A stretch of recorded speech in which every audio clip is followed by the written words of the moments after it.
because it had to be in order for gay rights to be civil rights. There is no gay gene. Get the wokeism down here, you got some transgenderism over there. Got that down. Oh, it is? Okay, well, we can move forward from there. You're just a homophobe. Disprove your logic there, buddy. And you're a data-driven guy, right? MLK is probably rolling in his grave that someone like Vivek quoted him. Vivek is back again with another mind-numbing speech, this time really dipping his toes into bigotry, probably because Daddy Trump was coming to speak after him at this event and he needed to directly compete with him. He tried again to paint the picture that people of color fighting against racial injustices are the true racists. He said that you're not born gay, there's not a gay gene, as if there's a straight gene, and you choose to be gay, hinting that it shouldn't be a civil rights issue since it's a choice, and again tried to attack the LGBTQ and trans community. We're going to absolutely on all of these perspectives, so stick with me, but let's start with the racial issues that he opened with. We see the rise of these secular religions, what I'll call cults, in the United States. The first of them is a cult of racial wokeism. I wrote a book about this a few years ago. A new cult that says your identity is based on your skin color. That if you're black, you're inherently disadvantaged. That if you're white, you're inherently privileged. No matter your economic background or your upbringing, your race determines who you are and what you can achieve in life. Now, this is a little bit odd because that runs counter to what Martin Luther King told us in the Civil Rights Movement.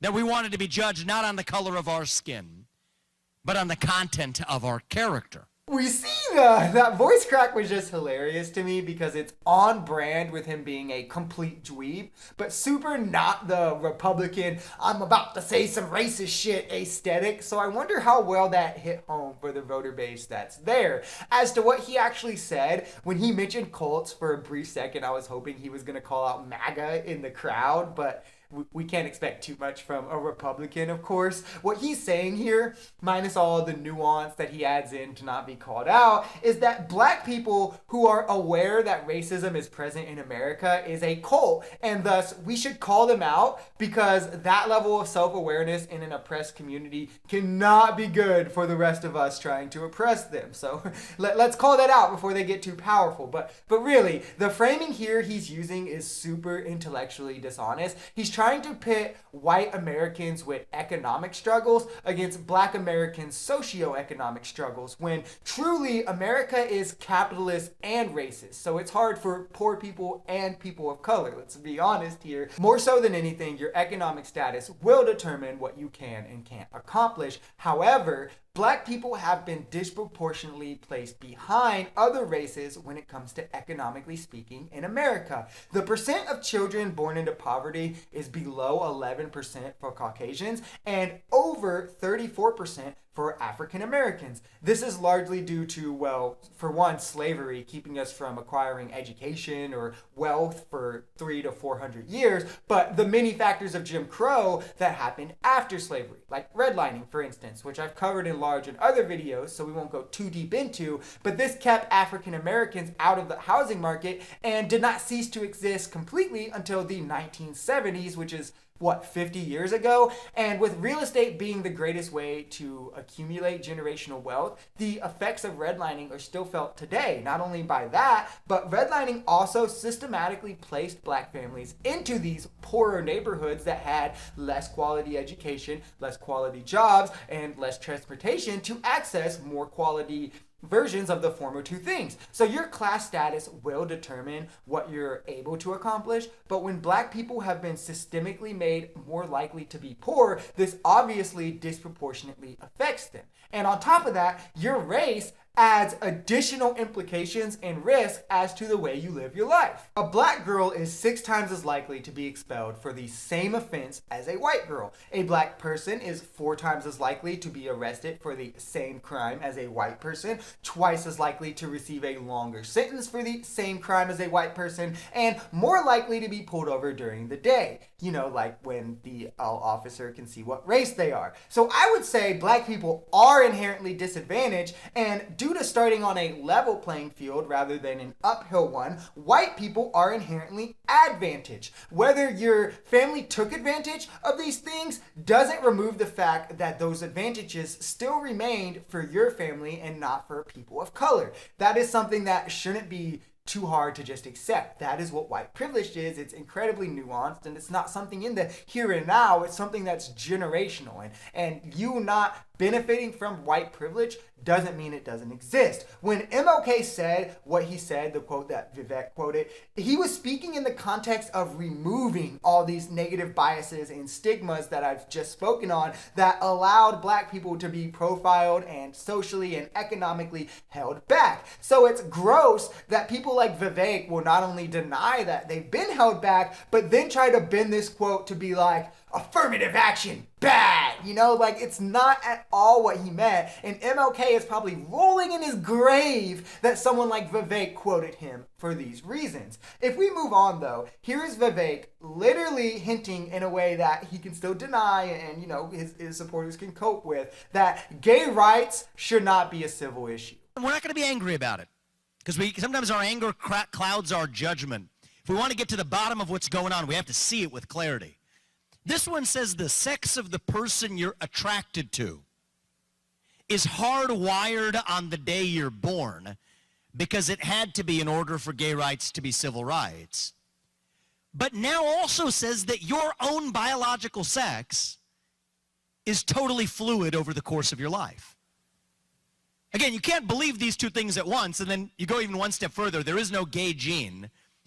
But there are two sex chromosomes. 2X, you're a woman. X and a Y, you're a man. Okay, so much to tear into. Where do I begin? First off, he's trying to make fun of the LGBTQ for adding more letters to be inclusive. That just perfectly shows how far America has fallen from what made us the country that everyone wanted to come to for lack of judgment, for inclusion, for opportunity. And how far it's fallen from that to one that just tries to exclude anyone and anything that's different and openly judge them and hold them back from being equal. He talks about a gay gene. Is there a straight gene? I don't understand. If not, what is it that makes it normal for a child to be attracted to the opposite sex and not natural that their attraction isn't tied to science or biology? Are you making the claim that sexual attraction is science? If not, then why does biology have anything to do with who you're sexually attracted to? This is such a tired point. He's literally just doing the eradicate gays camp. He's just too smart to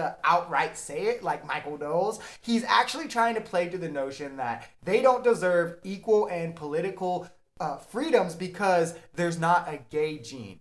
Say it again to yourself. It doesn't make any sense. Would you say the same about religion? There's not a religion gene. Would you say the same about political ideologies? There's not a political gene. Or is it just things that make you uncomfortable? Oh, it is? Okay, well, we can move forward from there. You're just a homophobe then. The framing of the transgender issue that he uses is also super intellectually dishonest, super gross. Gender is literally in the name, little buddy. I know this might be hard for you to accept and understand new things, but try to stay with me, It's your gender that is fluid, not your biological sex. But it's funny that he says XX makes a female and XY makes a man. What about Turner syndrome? What are they then? What about Down syndrome? What are they then? It's like there are already anomalies that disprove your logic there, buddy. And you're a data-driven guy, right? Whatever, though, by any way you want to try to categorize the sexes, science literally disproves that there is some rigid binary concept to this thing. Oh, it's genitals? Well, what about intersex, right? It's crazy to me that only in America are people this consumed with bigotry and fascism that they just want to go from oppressed group to oppressed group and are so fixated on transgenderism when there's whole Indian countries where entirely legalized third genders are a thing. It's just kind of wild. But let's end with this here at the end of his speech where Vivek is trying to attribute depression and anxiety to wokeism and transgenders. Here's the actual secret.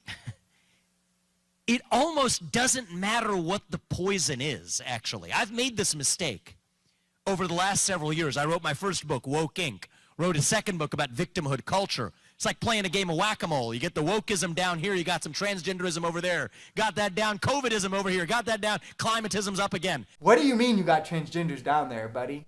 How do you go about doing that? Like, I just want to say it's wild that he's trying to attribute anxiety and depression to these social issues and not like, I don't know, jobs not paying a livable wage, the prices of everything shooting up the last 40 years while wages have dropped, children now being unable to grow up and out-earn their parents, effectively being stuck in whatever tax bracket, financial bracket they're born into, not being validated by their parents or friends if they don't feel comfortable in your body, the blatant racism on the forefront of America, women losing their bodily autonomy. I'm sure it's none of these things though. It's that damn wokeism and those gays. If you enjoyed this video, we're a social society. We're a commentary channel influenced by politics, the economy, and society. We're pretty left-leaning here, but we are open to our right-wingers as well. The biggest thing here is having conversations that get everyone to the bottom of the truth.